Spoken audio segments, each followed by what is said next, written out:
اللہ اکبر اللہ اکبر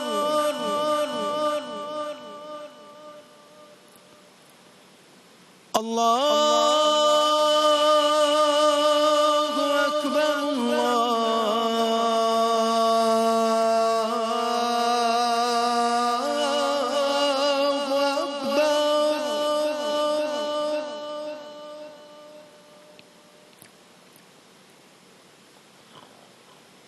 أشهد أن لا إله إلا الله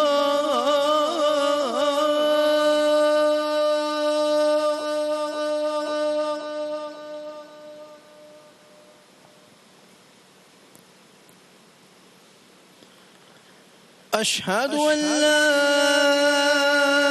إله إلا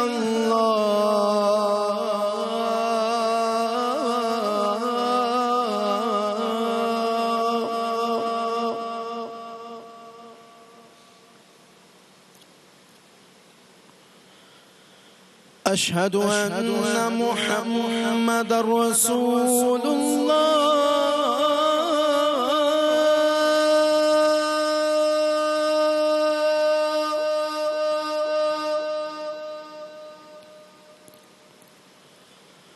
أشهد أن محمد رسول الله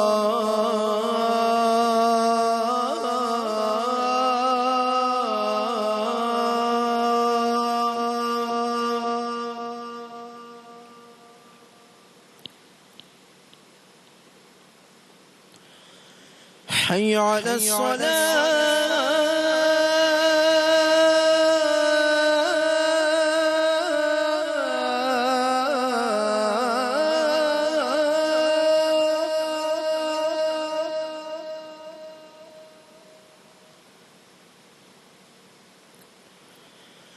حي على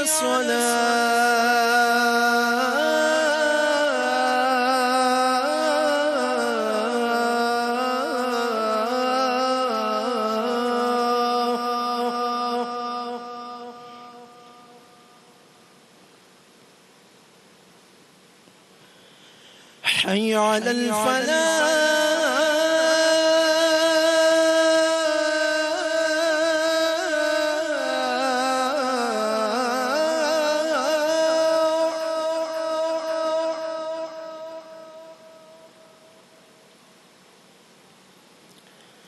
حي على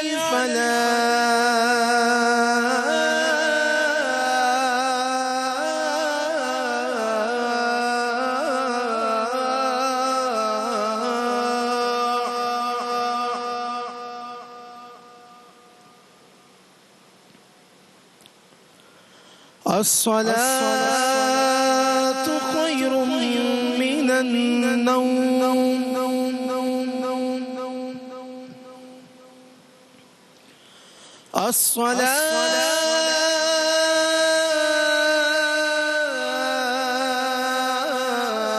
الصلاة خير من النوم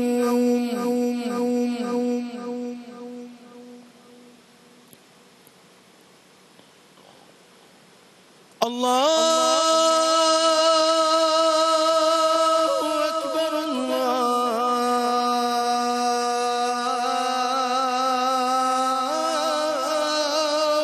أكبر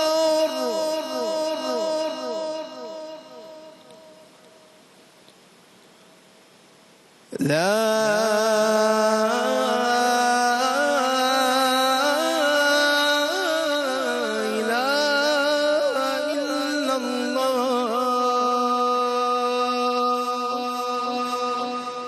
اللهم رب هذه الدعوة التامة والصلاة القائمة آت محمدا الوسيلة والفضيلة والدرجة الرفيعة وابعثه مقاما محمودا الذي وعدته وارزقنا شفاعته يوم القيامة إنك لا تخلف الميعاد۔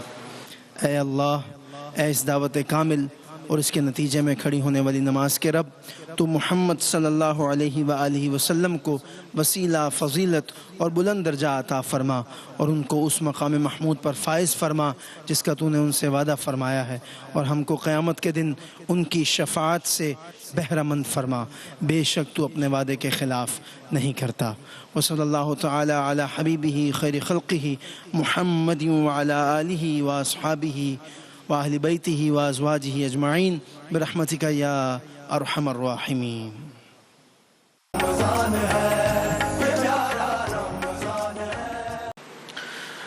السلام عليكم ورحمة الله وبركاته. الحمد لله حمدا كثيرا طيبا مباركا فيه. الحمد لله الذي خلق فسوى والذي قدر فهدى والذي أخرج المرعى فجعله غثاء أحوى. الحمد لله الذي ليس كمثله شيء وهو السميع البصير. وأشهد أن لا إله إلا الله وحده لا شريك له وأشهد أن سيدنا ومولانا محمدا عبده ورسوله. أما بعد، میرے محترم عزیزوں، میرے بھائیوں، میری بہنوں، میرے دوستوں، میری آپ کی خوش قسمتی ہے کہ اللہ تبارک و تعالی نے ہمیں حضور صلی اللہ علیہ وسلم کی امت میں پیدا فرمایا، جس امت میں پیدا ہونے کے لیے انبیاء نے دعائیں کی ہو، اور وہ امت حضور صلی اللہ علیہ وسلم کی ہو، اور آپ صلی اللہ علیہ وسلم کی نسبت سے ہم حضور کے امتی کہلاتے ہیں۔ میرے عزیزو، اس امت میں افضل ترین لوگ جن کو اللہ تعالیٰ نے حضور صلی اللہ علیہ وسلم کے ساتھ رشتوں میں جوڑ دیا، آپ صلی اللہ علیہ وسلم کی ازواج، آپ صلی اللہ علیہ وسلم کے رشتہ دار، آپ صلی اللہ علیہ وسلم کے اہل بیت اور آل رسول، یہ اس کائنات میں سب سے بڑے مرتبت پر فائز لوگ ہیں۔ یہ انتخاب اللہ نے کیا ہے۔ پوری آدم کی اولاد کو دیکھا، پھر ان میں جو پاک روحیں تھیں، ان میں انبیاء، پھر پاک روحیں، پھر پاک روحیں، کرتے کرتے جناب رسول اللہ صلی اللہ علیہ وسلم، پھر آپ کی آل، جو آپ کی آل ہے، آپ صلی اللہ علیہ وسلم نے فرمایا اگر کسی نے میری آل کی خدمت کی اور میری آل نے اسے بدلہ نہیں دے سکے، میری آل بدلہ نہ دے سکے، تو کل قیامت میں اللہ سے بدلہ لے کے دوں گا۔ جس نے میری آل کی خاطر کی، جس نے میری آل کی نسبت کی جو مجھ سے ہے اس کی خاطر کی، اور جس نے میری آل سے محبت رکھی اس نے مجھ سے محبت رکھی۔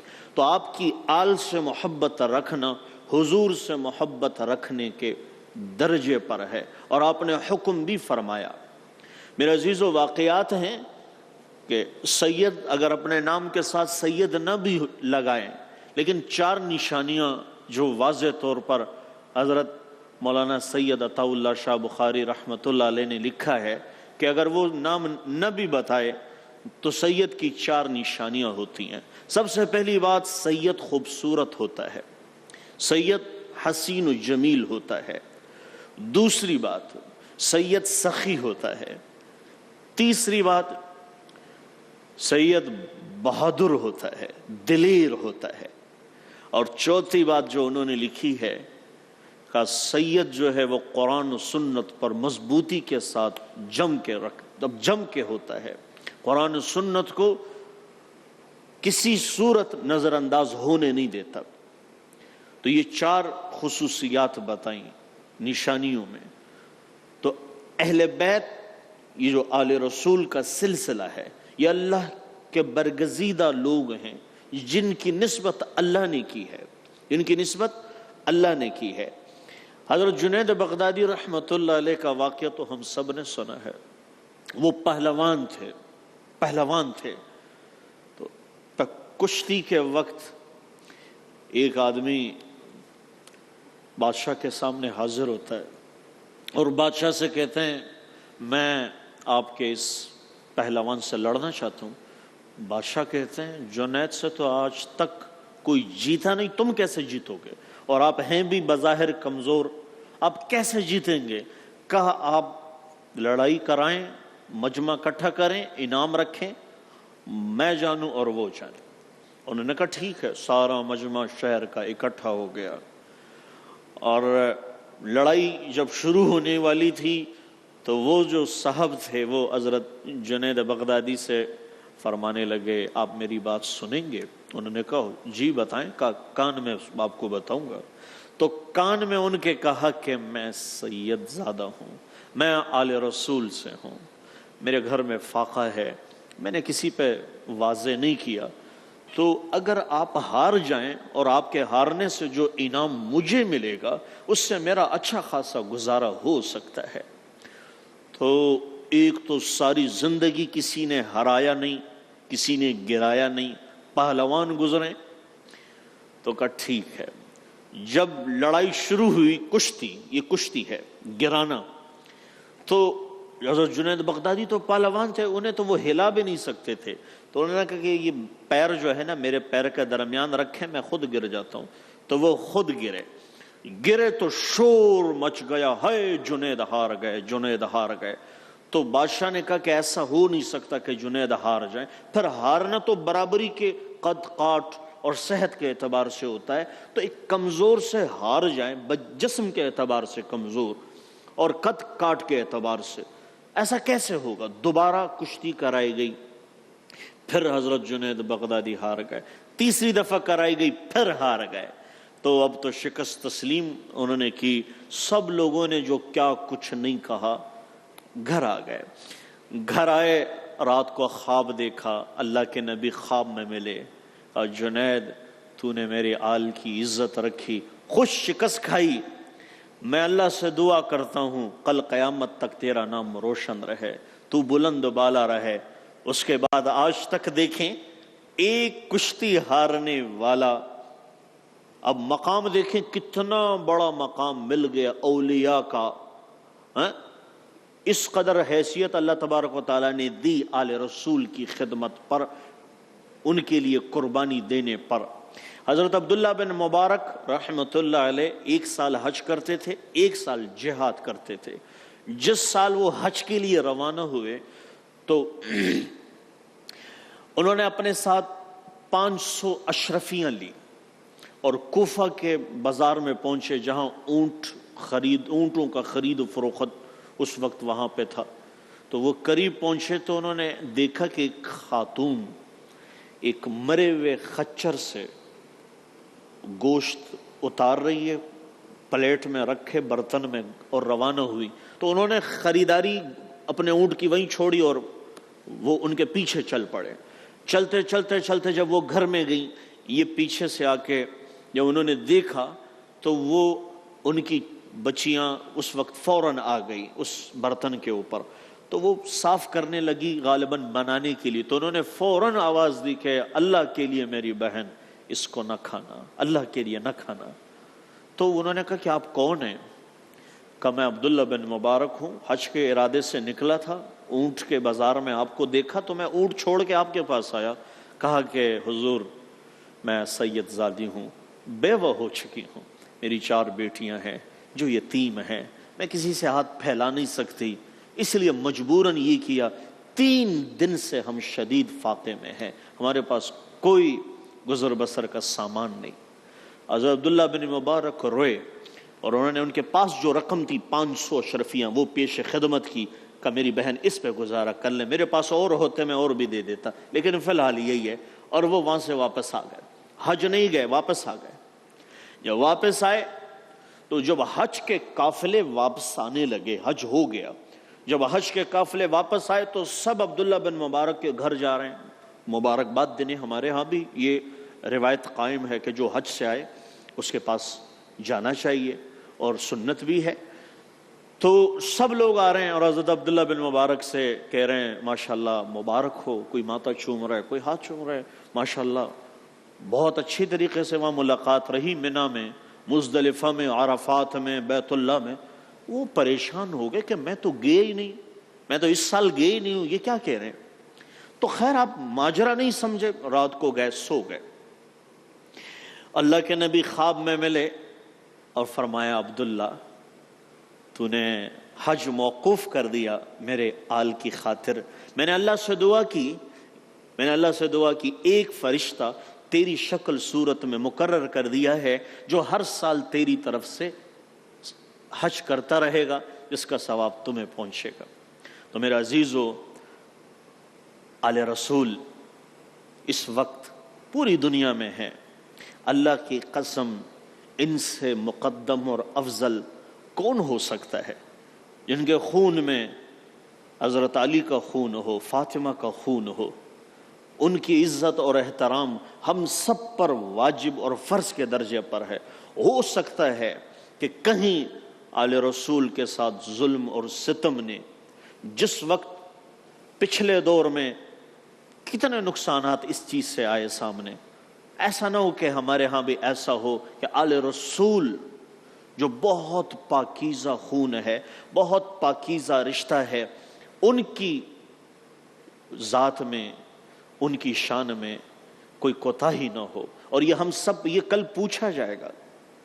اللہ کے نبی کے ہاں جو سرخرو ہونا چاہتا ہے وہ اہل بیت سے محبت کریں، وہ آل رسول سے محبت کریں، چونکہ ان پہ تو زکوٰۃ ہوتی نہیں ہے، ان پہ زکوٰۃ ہوتی نہیں ہے، تو ہدیہ، تحفہ، تحائف، ان کی خدمت اس لیے کرنا کہ یہ آل رسول سے ہے۔ اور ایک بات میں عرض کر دوں، حضرت علامہ ابن جوزی محدث نے لکھا ہے کتاب البر والصلہ میں کہ ہرات سے ایک سید زادی سمرقند ہجرت کر کے آ گئی فاقے چھپانے کے لیے، تو اس وقت پوچھا یہاں کون مسلمان جو ہے جو سخی ہے، کون مسلمان ہے؟ کہا گورنر ہے جو مسلمان ہے اس کے پاس جائیں۔ اس کے پاس گئیں، اس کے پاس جاتے ہی اس نے کہا کہ آپ کون ہیں؟ کہا میں سید زادی ہوں۔ کہا کہ کوئی ثبوت پیش کریں، ایویڈنس دیں۔ انہوں نے کہا میرے تو کوئی ایویڈنس کوئی نہیں، میرا تو کوئی ثبوت نہیں ہے، میں تو ہرات سے آئی ہوں سمرقند، تو اگر ہو سکے تو میں میری بچیاں ہیں، میرا گھر بار سب وہیں ہیں، تو میرے پاس تو کوئی لکھا ہوا ہے نہیں کہ میں آپ کو دکھاؤں۔ انہوں نے کہا کہ ایسے تو بہت سارے لوگ آتے ہیں جو کہتے ہیں ہم سید ہیں، تو انہوں نے نظر انداز کیا۔ تو پتہ چلا کہ یہاں ایک اور ہیں جو آتش پرست ہے، وہ بھی بڑا سخی ہے، مسلمان نہیں ہے، آتش پرست ہے۔ تو ان کے پاس گئیں، کہا میں مسلمانوں کی نبی کی اولاد سے ہوں، تو اگر کوئی خدمت، کوئی ٹھکانہ مل جائے۔ انہوں نے کہا آ جاؤ، آئیں۔ تو انہوں نے گھر پہ بیگم سے کہا ان کی جتنی خدمت ہو سکے کر لیں، جتنی خدمت ہو سکے۔ اچھا، اسی رات گورنر صاحب بھی خواب دیکھ رہے ہیں اور سمرقند کے، اور یہ جو آتش پرست ہے یہ بھی خواب دیکھ رہے ہیں۔ انہوں نے خواب دیکھا گورنر نے کہ اللہ کے نبی جنت میں ہے اور سب آ رہے ہیں جنت میں اور سب کے محلات ہیں، تو آپ داخل کر رہے ہیں اور وہ اپنے مقام تک پہنچ رہے ہیں، تو یہ بھی آئے۔ تو آپ نے فرمایا کون؟ کہ میں مسلمان ہوں۔ تو آپ نے فرمایا کہ ثبوت پیش کرو، تم کیسے مسلمان ہو؟ تو انہوں نے ثبوت تو میرے پاس ہے نہیں۔ تو کہا میرے آل کی بچی تیرے پاس آئی، تو نے اس سے ثبوت مانگا، جا میری نظروں سے اوجھل ہو جا۔ آنکھ کھلی، بھاگتا ہوا پہنچا، کہا ارے وہ خاتون اور بچی کہاں ہیں؟ وہ خاتون اور بچیاں؟ تو لوگوں نے کہا وہ تو آتش پرست، وہ تو لے گیا۔ اس کے گھر پہنچا، دروازہ دھاک دھاک دھاک، وہ باہر نکلا، کہا گورنر صاحب خیریت؟ کہا وہ خاتون اور بچیاں مجھے دے۔ کہا کیوں؟ کہا اس کے بدلے تو جو چاہے مجھ سے لے لے، یہ خاتون اور بچیاں۔ اس وقت جو ان کے ساتھ جو پیسے کوئی تھیلی میں تھے 300 دینار، کہا یہ رکھ لے، جو اس وقت کے 70 لاکھ روپے بنتے، کہا یہ رکھ لے، باقی جو مانگے یہ خاتون اور بچی مجھے دے دے۔ کہا لگتا ہے آپ نے بھی خواب دیکھا ہے۔ کہا آپ کو کیسے پتا چلا؟ کہا جو خواب آپ دیکھ رہے تھے وہی خواب میں دیکھ رہا تھا۔ اللہ کے نبی تجھے دھتکار رہے تھے اور مجھے سینے سے لگا رہے تھے، میرے گھر والے کلمہ پڑھ کے آج رات سوئے ہیں، ہم ایسے نہیں سوئے، ہم کلمہ پڑھ کے سوئے ہیں۔ میرے عزیزو، ایسا نہ ہو ہم سے بازی کوئی اور لے جائے۔ اہل بیت سے محبت کرنا یہ میرا اور آپ کے ایمان کا تقاضا ہے۔ اور میں آخری بات کہوں، ہمارا اہل بیت گھر والے ہیں ان کو بھی سلام، صحابہ در والے ہیں ان کو بھی سلام، میرا آپ سب کو سلام۔ والسلام علیکم ورحمۃ اللہ۔ اللہ کے پیاروں اے روزہ داروں آئی ہے یہ ندا، رحمتوں کے دروازے کھل گئے کہتا قرآن ہے۔